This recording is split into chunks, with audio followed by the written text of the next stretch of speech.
ये मूवी ऐसे लोगों के बारे में है जिनके पास सुपर पावर्स थी, लेकिन ये अपनी पावर्स का इस्तेमाल किसी की मदद के लिए नहीं बल्कि अपने फायदे के लिए किया करते थे। उन सभी को आर्मी के द्वारा अरेस्ट किया गया था और कई सालों के लिए जेल की सजा हो गई थी। लेकिन अमेंडा नाम की एक इंटेलिजेंस ऑफिसर जो कि अमेरिकन गवर्नमेंट के लिए काम किया करती थी, इन सभी कैदियों को एक ऑफर देती है कि अगर मैं जैसा कहूँगी तुम वैसा करोगे तो तुम्हारी सजा 10 साल तक माफ कर दी जाएगी। उनमें से कुछ लोग तो उसे मना कर देते हैं, लेकिन ज्यादातर उसके ऑफर को एक्सेप्ट कर लेते हैं। लेकिन मना करने वालों के पास कोई चॉइस नहीं थी। अमेंडा उन्हें मेंटल टॉर्चर करके अपनी टीम में शामिल कर ही लेती है। वो 10 लोगों की टीम बनाती है और उस टीम का नाम रखती है टास्क फोर्स एक्स। इस टीम में शामिल थे रिक फ्लैग जो कि एक मिलिट्री ऑफिसर था, हार्ली क्विन जो कि एक मनोवैज्ञानिक थी, कैप्टन बूमरैंग जो अपने बूमरैंग को एकमात्र हथियार की तरह इस्तेमाल करता था, सेवेंट जिसका निशाने से कोई भी नहीं बच सकता था, विसल नाम का एक अजीब सा जानवर, टीडी के नाम का एक बच्चा जिसके पास सुपर पावर्स थी कि वो अपनी बॉडी पार्ट्स को अलग कर सकता था, ब्लैक गार्ड और जेवलिन थ्रो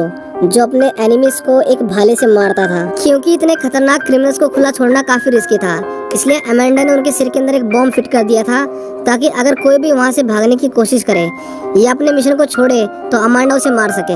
अमेंडा उन्हें उनके मिशन के बारे में बताती है। वो उन्हें कहते हैं कि कार्टो मोंटिस नाम के एक आइलैंड पर हरेरा फैमिली पिछले कई 100 साल से राज करती है, लेकिन पिछले हफ्ते ही सिल्विया लूना नाम के एक आदमी ने वहाँ की मिलिट्री और अपनी चालबाजी से आइलैंड पर कब्जा कर लिया और पूरी हरेरा फैमिली को बीच सड़क पर फांसी लटका दिया। पुराने शासन से हमें कोई प्रॉब्लम नहीं थी, लेकिन सिल्विया लूना अमेरिका से नफरत करता है और वो हमें दबाने के लिए किसी भी हद तक जा सकता है। तुम्हें उस आइलैंड के एक सीक्रेट लैब को डिस्ट्रॉय करना है जहाँ पर वो लोग एक एलियन पर एक्सपेरिमेंट करके एडवांस वेपन बना रहे हैं। टास्क फोर्स एक्स अपने मिशन के लिए निकल जाते हैं। आइलैंड के पास पहुंचकर वो सभी समुद्र के अंदर छलांग लगा देते हैं, लेकिन किसी को भी नहीं पता था कि विसल तैर नहीं सकता, वो डूबने लगता है। जब उसे सरफेस पे लाया जाता है तो उसकी मिशन से पहले ही मौत हो चुकी थी। वो सभी अपने वेपन्स को लोड करते हैं, पर यहाँ पर हम देखते हैं कि ब्लैक गार्ड दुश्मन का खबरी था। इसका मतलब उसने उन सभी को धोखा दिया है और बहुत सारे सोल्जर्स उनका पहले से ही वहाँ पर इंतजार कर रहे थे। वो उन्हें कहता है कि मैं तुम्हारे साथ हूँ, मैंने ही तुम्हें इस मिशन की डिटेल्स दी थी, लेकिन सोल्जर सबसे पहले उसी को ही मार देते हैं। अमेंडा उन्हें कहते हैं कि हम अपने मिशन को रोक नहीं सकते, तुम्हें आगे बढ़ना होगा। टीडी के अपने पावर्स का इस्तेमाल करता है जो कि उनकी किसी भी काम नहीं आती और एक एक करके सभी मेंबर्स मारे जाते हैं। सेवेंट इस तरह सभी को मरते देख डर जाता है और वहाँ से भागने लगता है। अमेंडा उसे वार्न करती है कि तुम अगर मिशन छोड़ के गए तो मैं तुम्हें मार दूंगी, लेकिन वो इस बात को नहीं सुनता। इसीलिए अमेंडा उसके सिर में लगे बॉम्ब को एक्टिवेट कर देती है, जिसके ब्लास्ट से वो एक दर्दनाक मौत मारा जाता है। जेवलिन मरते वक्त अपने भाले को हार्ली क्विन को दे देता है और अब उनकी टीम के अंदर सिर्फ हार्ली क्विन और रिक फ्लैग ही बचे थे। लेकिन यहाँ पर अमेंडा का मिशन फेल नहीं हुआ था, बल्कि उसने बैकअप के लिए एक और टीम बना रखी थी जो उस आइलैंड के दूसरे किनारे से एंटर करते हैं। इस टीम में टोटल 5 लोग थे, blood spot, peace maker, polka dot man, red catcher 2 और एक इंसान जिसकी आधी बॉडी शार्क की थी। ब्लड स्पॉट काफी अच्छा इंसान था, वो तो इस मिशन का हिस्सा भी नहीं बनना चाहता था, लेकिन अमेंडा ने उसकी बेटी को जेल में डालने की धमकी दी थी, इसलिए उसे यहाँ पर आना पड़ा। वो सभी थोड़ी देर के लिए आराम करते हैं, लेकिन शार्क को भूख लगती है, इसलिए वो उस लड़की को खाने की कोशिश करता है। टीम के लोग उसे रोकते हैं और उसे मारने वाले थे, लेकिन किंग शार्क वादा करता है कि वो अपनी टीम को नहीं खाएगा।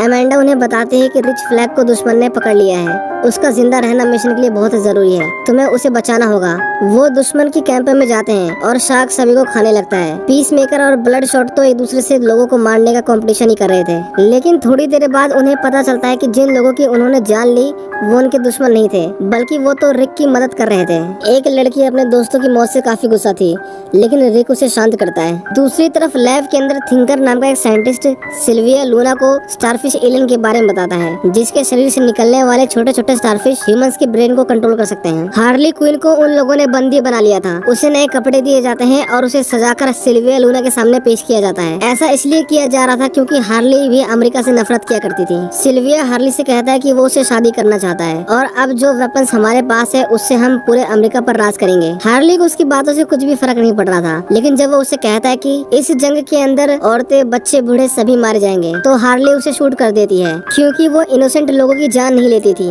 गन की आवाज सुनकर मिलिट्री वहाँ पर आ जाती है जो हार्ली क्विन को अरेस्ट कर लेती है। दूसरी तरफ टास्क फोर्स आगे बढ़ रही थी। पीस मेकर डॉट मैन से थोड़ी दूरी मेंटेन करने के लिए कहता है क्योंकि बार बार उसकी बॉडी पर कलरफुल डॉट्स आ जाते थे जो कि बहुत ही खतरनाक हैं। डॉट मैन उन्हें बताता है कि उसकी मदर ने उन सभी को सुपर हीरो बनाने के लिए उनके ऊपर एक्सपेरिमेंट किए, लेकिन उसके अंदर तो ये वायरस सुपर पावर बन गया, लेकिन इसकी वजह से उसके भाइयों की मौत हो गई। वो सभी शहर के अंदर दाखिल होते हैं और अपने भेष को बदल लेते हैं। और अब उन्हें उस साइंटिस्ट को पकड़ना था जो कि स्टारफिश पर एक्सपेरिमेंट कर रहा था। वो सभी बार केंद्रों से ढूंढ लेते हैं, लेकिन आर्मी को उनके बारे में पता चल चुका था, जो उनकी तलाश करते करते उस बार तक पहुंच चुके थे। रैट कैचर साइंटिस्ट को पीछे के रास्ते से निकाल लेती है, लेकिन पीस मेकर, रिक और ब्लड स्पॉट पकड़े जाते हैं। उन तीनों को जनरल के पास लेके जाया जा रहा था, जहाँ पर उन्हें पता चलता है कि हार्ली क्विन अभी तक जिंदा है। वो सभी उन्हें मारकर वहाँ से एस्केप कर जाते हैं और अब उनका सबसे पहला मिशन था हार्ली क्विन को बचाना। हम देखते हैं कि प्रेसिडेंट हार्ली को टॉर्चर कर रहा था, लेकिन वो उन्हें कुछ भी नहीं बताती। उनकी टीम हार्ली को बचाने के लिए पैलेस तक पहुंच चुकी थी, लेकिन प्रेसिडेंट के जाने के बाद हार्ली गार्ड को मारकर लॉक को खोल लेती है और सभी को मारते हुए वहां से बाहर निकल आती है। लेकिन टास्क फोर्स को नहीं पता था कि वो बाहर आ चुकी है। जब हार्ली उन्हें देखती है तो वो बहुत ज्यादा खुश होती है, क्योंकि उसे उम्मीद नहीं थी कि कोई उसे बचाने के लिए आएगा। अब उनका आखिरी मिशन रह गया था, जो था उस लैब को डिस्ट्रॉय करना। साइंटिस्ट गन पॉइंट पर उन्हें अंदर जाने में मदद करता है। उनकी पूरी टीम अंदर जाकर डिवाइड हो जाती है। ब्लड स्पॉट, पीस मेकर और शार्क बिल्डिंग में बॉम्ब लगाते हैं और बाकी बचे हुए लोग प्रोजेक्ट स्टारफिश को डिस्ट्रॉय करने के लिए जाते हैं। साइंटिस्ट उन्हें लैब के अंदर लाता है, जहाँ पर हम देखते हैं कि स्टारफिश लोगों के चेहरे पर चिपके हुए हैं और ह्यूमंस की बॉडी पार्ट्स को काटकर उन पर एक्सपेरिमेंट किए जा रहे थे। वो साइंटिस्ट उन्हें बताता है कि ये एक्सपेरिमेंट पिछले 30 सालों से किया जा रहा है। ये एलियन सबसे पहले अमेरिका में मिला था, लेकिन वो लोग अपने देश के अंदर ये एक्सपेरिमेंट नहीं करना चाहते थे, इसीलिए उन्होंने इस आइलैंड पर उस एलियन को भेज दिया और सीक्रेटली उसे फंडिंग देते रहे। इसका मतलब ये था कि इन सभी एक्सपेरिमेंट में अमेरिका भी इन्वॉल्व था और अमेंडा इस सच को बाहर आने देना नहीं चाहती थी, इसलिए उसने ये पूरा मिशन तैयार किया। जब रिक फ्लैग को पता चलता है कि उनके देश अमेरिका ने इतने सारे लोगों की जान ली, तो वो काफी इमोशनल हो जाता है और डिसाइड करता है कि वो इस सच्चाई को पूरी दुनिया को बताएगा। वो कंप्यूटर से हार्ड डिस्क निकाल लेता है, जिसमें एक्सपेरिमेंट के बारे में सारी इन्फॉर्मेशन थी। वहाँ पर पीस मेकर आता है, जो रिक के ऊपर अपनी गन को पॉइंट कर लेता है और यहाँ पर हमें पता चलता है कि अमेंडा ने उसे लैब के साथ साथ सारे डॉक्यूमेंट्स और सबूतों को डिस्ट्रॉय करने के लिए भेजा था। लेकिन अब क्योंकि रिक फ्लैग और रैट कैचर को सच्चाई का पता है, इसलिए पीस मेकर को उन दोनों को मारना पड़ेगा। दूसरी तरफ हम किंग शार्क को देखते हैं, जो कि एक बड़े से फिश टैंक के अंदर जेलीफिश देखता है। वो जेलीफिश देखने में बहुत ही प्यारी थी, इसलिए वो उनके साथ खेलने लगता है। उन्हें मिलिट्री ने चारों तरफ से घेर लिया था।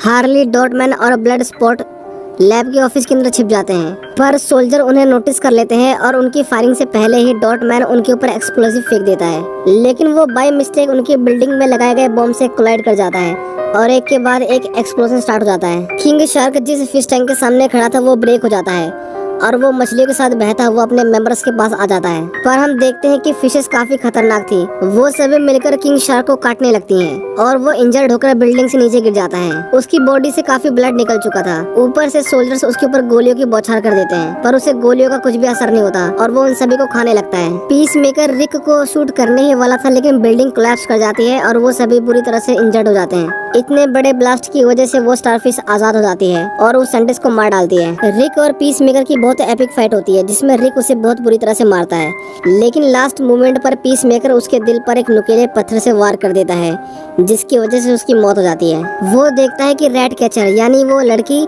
हार्ड ड्राइव को उठा लेती है और वहाँ से भाग जाती है। बाहर आकर वो देखती है कि पूरी बिल्डिंग कोलैप्स कर रही है और दूसरी तरफ हार्ली, डॉटमैन और ब्लड स्पॉट ऊपर अपनी जान बचाने के लिए पूरी कोशिश कर रहे थे। पीस मेकर उस लड़की को मारने ही वाला था, लेकिन तभी ब्लड स्पॉट ऊपर से नीचे गिरते गिरते उस फ्लोर पर पहुंचता है जहां पर पीस मेकर था। वो देखता है कि पीस मेकर रैट कैचर को मारने ही वाला था, इसलिए वो उसके ऊपर फायरिंग करता है।